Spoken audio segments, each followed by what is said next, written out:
جی السلام علیکم every one, امید کرتا ہوں آپ سب خیریت سے ہوں گے۔ آج ہم 10th کلاس انگلش کا یونٹ 5 اسٹڈی کرنے جا رہے ہیں، جو بیسیکلی ایک پوئم ہے دا رین۔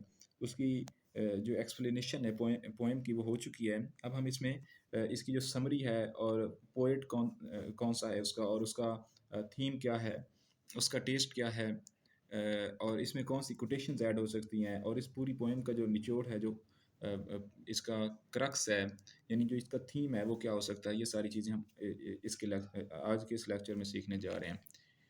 کسی بھی پوئٹری کو یا کسی بھی پریسی کو جب آپ پڑھتے ہیں تو اس سے پہلے آپ اگر اس رائٹر سے، اس پوئٹ سے واقف ہوں تو آپ ان چیزوں کو اچھے سے سمجھ سکتے ہیں۔ اس سے بھی زیادہ اگر آپ اس دور میں جس میں وہ پوئٹری یا کنٹینٹ یا کتاب لکھی گئی ہے، اس کے پولیٹیکل ڈائنامکس، اس وقت کے جو معاشی مسائل تھے، ان ساری چیزوں کو دیکھیں تو آپ اور طرح سے ان چیزوں کو سمجھ سکتے ہیں، یعنی وہ کس کانٹیکس میں لکھی گئی۔ تو پوئٹ کے بارے میں جانتے ہیں۔ ولیم ہینری ڈیوس 3 جولائی 1871 میں پیدا ہوئے، 26 ستمبر 1940 میں ان کی ڈیتھ ہو گئی۔ Was a Welsh poet, Welsh poet یعنی یہ ویل کے رہنے والے تھے، شاعر اینڈ رائٹر بھی تھے۔ who spent much of his life as a tramp or hobo in the UK and US، جنہوں نے یو کے اور یو ایس، یونائٹڈ کنگڈم اور یو ایس یعنی امریکہ کے اندر، یونائٹڈ اسٹیٹس آف امریکہ کے اندر اس نے ایز اے ٹریمپ اور ہوبو یعنی آوارہ گرد، ہوم لیس، یا جو مزدور ہوتے ہیں جو گھر چھوڑ کر باہر مزدوری کے لیے جاتے ہیں اور مٹر گشت کرتے رہتے ہیں، گھومتے رہتے ہیں، اس کے طور پر اس نے بہت زیادہ وقت وہاں پہ گزارا، یو کے اور یو ایس میں، اور ان ساری چیزوں کو وہاں پہ آبزرو کرتے رہے۔ He was the most popular poet of his time, یہ اپنے وقت کا بڑا ہی مشہور شاعر تھا۔ ہز تھیمز انکلوڈیڈ آبزرویشنس آن لائفس ہارڈشپس، اس کی پوئٹری کے اندر جو تھیمز تھے وہ زندگی کی جو مشکلات ہوتی ہیں ان کو ایڈریس کرنا، اور ان کی جو آبزرویشنس تھی، اس کی جو مشاہدات تھے وہ بہت زیادہ پائے جاتے تھے۔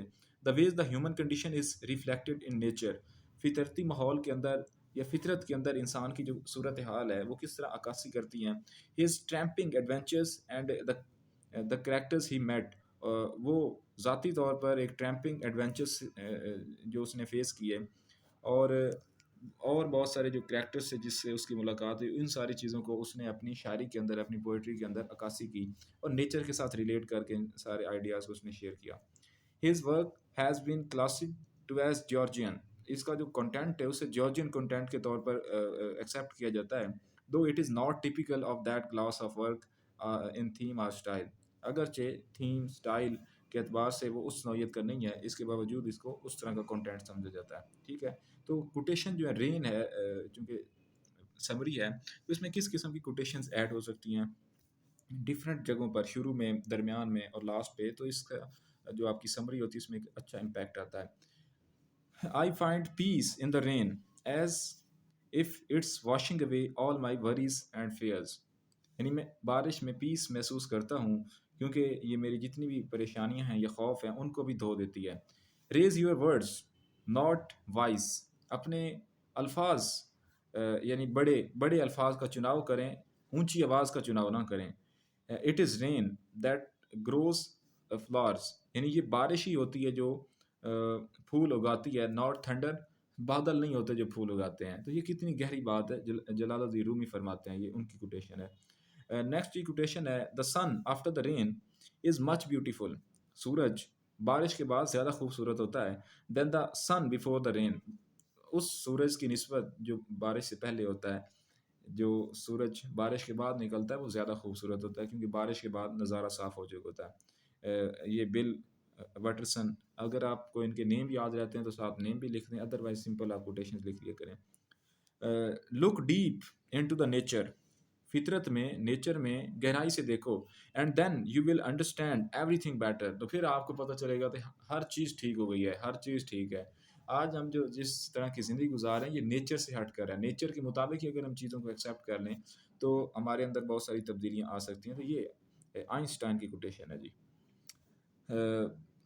نیکسٹ کوٹیشنز ہیں ویئر فلاورز بلوم، جہاں پھول کھلتے ہیں، جہاں پھول کھلتے ہیں، سو ڈز ہوپ، اس کا مطلب ہے وہاں پہ امید ہے۔ یہ ایل بی جانسن کی کوٹیشن ہے. Some people walk in the rain. کچھ لوگ بارش میں واک کرتے ہیں. Others just get wet. دوسرے صرف گیلے ہوتے ہیں. یعنی واک کرتے ہوئے وہ مکمل طور پر اس سے محظوظ ہوتے ہیں. دوسرے صرف گیلے ہی ہوتے ہیں بارش سے. تو یہ راجر ملر کی کوٹیشن ہے. ٹھیک ہے, تو یہ تو تھی اس کی کچھ کوٹیشنز. اب ہم سمری کی طرف آتے ہیں. اس کا جو پوئم ہے اس کا خلاصہ کیا ہو سکتا ہے جی. Nature and hardships of life. فطرت اور زندگی کی مشکلات آر فیوریٹ پسندیدہ themes of W H Davies کے پسندیدہ مضامین ہیں. ان دس پوئم اس نظم میں he also expresses his views about rain and social discriminations found in our society. اس نظم میں بھی وہ بارش اور معاشرتی جو نفرت ہے, امتیاز ہے, جو ہمارے معاشرے میں پائی جاتی ہے, اس کا اظہار کرتا ہے. This poem has symbolic meaning. اس نظم کا ایک علامتی مطلب ہے. The poet says that he hears the leaves drinking rain. شاعر یہ کہتا ہے کہ وہ بارش کے قطروں جو پتے ہیں ان کو سنتا ہے جب وہ بارش کے پانی کے قطروں کو پی رہے ہوتے ہیں. The leaves on top. جو درخت کے اوپر والے پتے ہوتے ہیں are full of water of rain. وہ بارش کے پانی سے مکمل طور پر فل ہوتے ہیں, مکمل طور پر ان پر پانی ہوتا ہے. When the water of rain sprinkles on to the leaves it creates a nice music. اور جب ان درخت کے جو پتے ہیں ان کے اوپر جب بارش کا پانی پھسلتا ہے تو وہ بڑا ہی اچھا میوزک کریٹ کرتے ہیں. ایک اچھا اس آواز کو سن کر ایک اچھا محسوس ہوتا ہے. The upper leaves after quenching their thirst. جو بلائی پتے ہیں جب وہ اپنی پیاس بجھا لیتے ہیں, pass on the drops to the lower leaves. تو وہ جو نچلے پتے ہوتے ہیں ان کی طرف بارش کا جو پانی ہوتا ہے اس کو بھیج دیتے ہیں, یعنی نیچے گرا دیتے ہیں. تو یہ دیکھیں, یہ نیچر کا قانون ہے کہ جب اوپر والے پتوں کی پیاس بجھ جاتی ہے تو وہ قطرے نیچے پھینک دیتے ہیں. اگر آپ اسی ایک لائن کو ریلیٹ کریں سوسائٹی کے ساتھ, تو ہمارے معاشرے کے اندر جو امیر لوگ ہیں وہ امیر سے امیر سے امیر تر ہوتے چلے جاتے ہیں, لیکن ایک گلی میں روٹی کھانے والا بھکاری ان کو اچھا نہیں لگتا. یعنی غریب انسان کو ایک روٹی کا تھیلا, یعنی آٹے کا جو تھیلا ہے تاکہ وہ روٹی کھا سکے, وہ دینے کے لیے امیر سے امیر یہ جو سیاسی لوگ ہوتے ہیں یا جن کے ہاتھ میں اکانومی ہوتی ہے وہ دینے کے لیے ریڈی نہیں ہوتے. یہ ایسی پالیسیز نہیں بنائی جاتی, لیکن اپنے لیے وہ امیر سے امیر تر ہوتے چلے جاتے ہیں. یہ معاشرتی نظام ہے, یہ سپر کریچر, یہ اشرف المخلوقات کا نظام ہے. یہ آپ کے یہ جو جنگل کا قانون ہے, یہ نیچر کا قانون ہے کہ پتوں کی جب پیاس بجھ جاتی ہے تو وہ نیچے والے پتوں پر پانی پھینک دیتے ہیں. شیر کی جب بھوک اتر جائے تو وہ کھانا چھوڑ کے, وہ شکار چھوڑ کے چلا جاتا ہے. جو باقی جو گیدڑ وغیرہ ہوتے ہیں یا جو دوسرے جانور ہوتے ہیں وہ کھا لیتے ہیں. ٹھیک ہے, تو وہ یہاں پہ یہ کلیم کر رہا ہے کہ نیچر کے اندر یہ چیزیں پائی جاتی ہیں لیکن معاشرے کے اندر. مزید وہ کہہ رہا ہے the upper leaves after quenching their thirst pass on the drops to the lower leaves. This metaphor, یہ جو استعارہ ہے مینس اس استعارے کا مطلب ہے the rich get a golden chance, کہ جو امیر ہوتے ہیں, جو اوپر والے ہوتے ہیں, ان کو سنہری موقع ملتا ہے پہلے. And whatever remains trickle down to the poor, اور جو بچتا ہے وہ نیچے والوں کی طرف آتا ہے. اگرچہ یہ غلط چیز ہے, اس کے باوجود یہ نیچر میں پائی جاتی ہے اور انسانی معاشروں کے اندر یہ چیز بھی نہیں پائی جاتی. دوسرے حصے میں وہ کلیم کرتا ہے the poet says that soon it will stop raining, اور بہت جلد جب بارش کا سلسلہ رک جاتا ہے, دا سن ول کم آؤٹ, تو سورج باہر آتا ہے, یعنی سورج باہر آئے گا. Its beautiful light will brighten up each drop, تو وہ سارے جو بارش کے قطرے ہیں, جو پانی کے قطرے ہیں, ان کو روشن کر دے گا. دا سن ول شائن ان فل برائٹنس, جو سورج ہے وہ مکمل برائٹنس سے, مکمل روشنی سے سب کو فل کر دے گا. It will be a lovely sight, یہ بڑا خوبصورت نظارہ رہے گا. The poet means to say that there would be equality in the society, یعنی شاعر یہ کہنا چاہتا ہے کہ معاشرے کے اندر ایکوالٹی آئے گی. Just like the sunshine which spreads all over the world equally, جیسے سورج کی روشنی پوری دنیا میں ایکولی پھیل جاتی ہے، یعنی بارش تو گرتی ہے اوپر والے پتوں پر پہلے، پھر پھسلتی ہوئی نیچے والے پر آتی ہے، جبکہ جو سورج کی روشنی ہے یہ ایکولی سارے پتوں پر پڑتی ہے اور سب کو اور پوری دنیا کو روشن کر دیتی ہے۔ تو شاعر یہ کہنا چاہ رہا ہے اس استفامیہ سے، اس استعارہ کی مدد سے، کہ مجھے یقین ہے کہ جس طرح سورج یکدم سے پوری دنیا کو روشن کر دیتا ہے، اسی طرح پوری دنیا کے اندر جو یعنی ایکویلٹی ہے، جو برابری ہے، رنگ، نسل، مذہب اور بارڈر سے بالا تر ہوگا، سارے انسانوں کو ایکول ٹریٹ کیا جائے گا۔ مجھے یہ امید ہے ایک دن یہ وقت آئے گا۔